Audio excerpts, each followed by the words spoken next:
On July 1st, 2025, a survey telescope in Chile, built to watch for asteroids that might one day hit Earth, caught a faint point of light moving in a way nothing in our solar system moves. It was not orbiting the sun the way a comet or asteroid should. It was passing through on a straight, one-way path from somewhere out among the stars, headed toward the inner solar system, and then gone forever.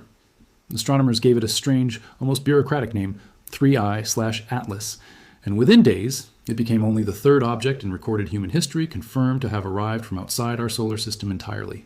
Not the second, not the fifth, the third, ever. And when the James Webb Space Telescope turned its mirror toward it months later, what came back was not a simple confirmation that this was just another icy visitor passing through. It was a spectrum full of chemistry that, by every normal rule astronomers use to understand comets, should not have been possible. So let's talk about what Webb actually found, why some of the world's most respected astronomers are still arguing about what this object even is, and why an interstellar traveler that is almost certainly older than our own sun keeps doing things nobody predicted. If you want more of these stories, the real ones, the ones grounded in actual data instead of headlines built to scare you, subscribe and turn on notifications, because this object is still out there being studied right now. Let's get into it. To understand why 3I/Atlas matters, you first have to understand how rare something like this actually is. Our solar system has existed for about 4.5 billion years, and in all that time, humanity has only ever confirmed two other objects passing through it that came from somewhere else. The first was called Oumuamua, spotted in 2017, a strange elongated object that tumbled through our system and vanished before scientists could gather much data on it at all.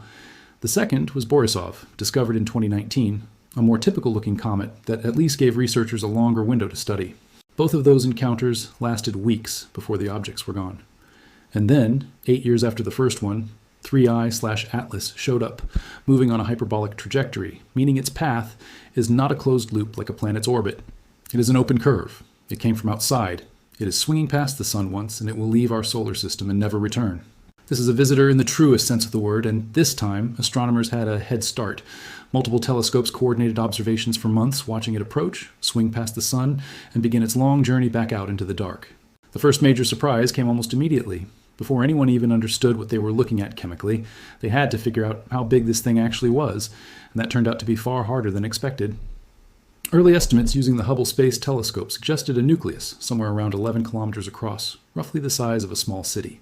Later, refinements brought that number down, with some analyses suggesting a solid core closer to 5 or 6 kilometers, and still later observations narrowing the true nucleus down further to somewhere around 2.5 kilometers.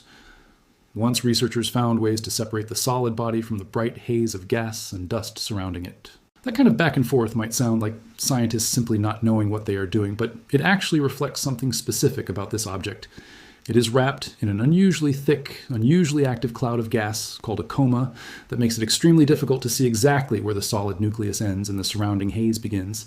And that activity itself turned out to be one of the strangest parts of the whole story. On August 6, 2025, the James Webb Space Telescope pointed its near-infrared spectrograph directly at 3I/Atlas and captured something that made the research team pause.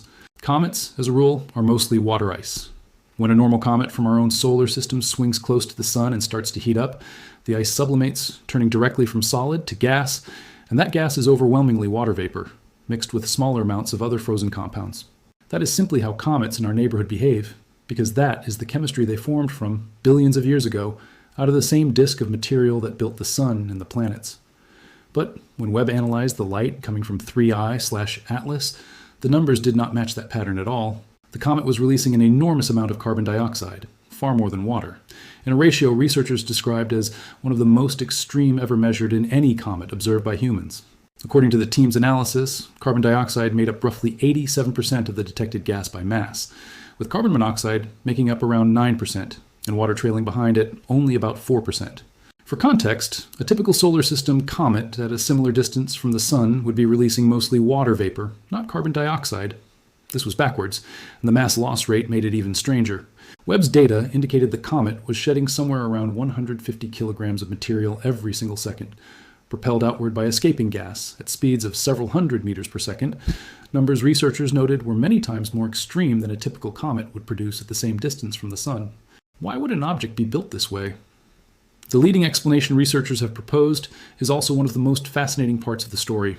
If 3I/Atlas formed around a star very different from our Sun, perhaps colder, perhaps further out in its system, in a region where carbon dioxide ice could freeze out more easily than water ice, its interior chemistry would be locked in from the very beginning, carrying the fingerprint of a solar system that is not our own.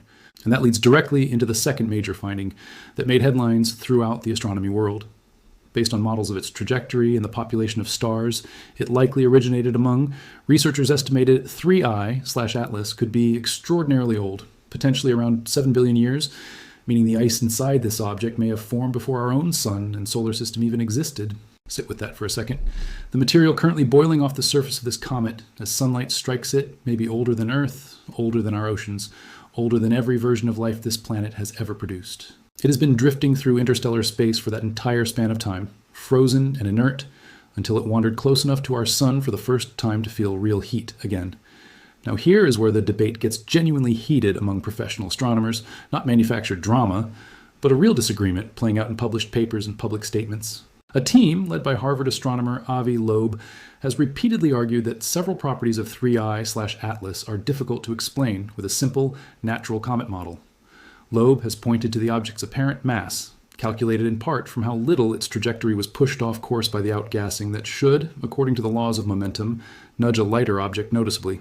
Multiple observatories tracking the comet's position found its path barely deviated at all despite the extreme mass loss Webb detected, which implies the underlying nucleus must be unusually massive to resist that push. Loeb has used this, along with the object's size estimates and its trajectory passing relatively close to both Mars and Jupiter, to argue that the standard explanation, a large, ancient, unusually carbon dioxide-rich comet, might not fully account for everything observed, and has publicly floated the possibility, controversial and explicitly unproven, that the object's characteristics deserve serious scrutiny beyond typical cometary behavior. It is important to be completely honest about where the rest of the astronomical community stands on this, because scientific integrity matters more than manufactured suspense. The overwhelming majority of astronomers studying 3I/Atlas, including the teams operating Webb, Hubble, and the Sphere-X Observatory, describe it as a natural interstellar comet, just an unusually large, unusually old, and unusually carbon dioxide-rich one, shaped by a planetary system very different from the one that built our own solar system. NASA's own tracking data, gathered by the Perseverance Mars rover, the Lucy spacecraft, and multiple ground and space-based observatories, has been used to describe 3I/Atlas specifically as a comet, and specifically as something that poses no danger whatsoever to Earth or Mars. When the object made its closest pass near Mars in early October 2025, it stayed roughly 28 million kilometers away, nowhere close enough to strike the planet, despite what a wave of sensationalized videos online claimed at the time. Those collision course claims that spread across social media and video platforms in late 2025 were simply not supported by the trajectory data any observatory published. Webb, Hubble, and ground-based tracking all agreed on the numbers, and none of them showed an impact happening, then, now, or at any point in the future. What Webb actually confirmed was something more interesting than a disaster movie plot. It confirmed we are looking at one of the strangest chemical compositions ever measured on a comet, natural or otherwise, and the observations did not stop once the comet swung around the sun. In December 2025, after 3I/Atlas had already made its closest approach and was heading back out into deep space, Webb's mid-infrared instrument caught something that had never been detected in any interstellar object before. Methane, appearing clearly in the data at a very specific wavelength, along with continued signatures of water, carbon dioxide, and even atomic nickel drifting in the comet's expanding cloud of gas. Finding methane on an object like this adds yet another piece to the puzzle of what conditions were like in the distant, unknown star system where this object originally formed. Researchers have also proposed that billions of years of exposure to galactic cosmic rays, high-energy particles that constantly bombard objects drifting through interstellar space, may have chemically altered and hardened the outer layers of 3I/Atlas long before it ever encountered our sun, effectively cooking its surface chemistry over a timescale longer than most civilizations can meaningfully imagine.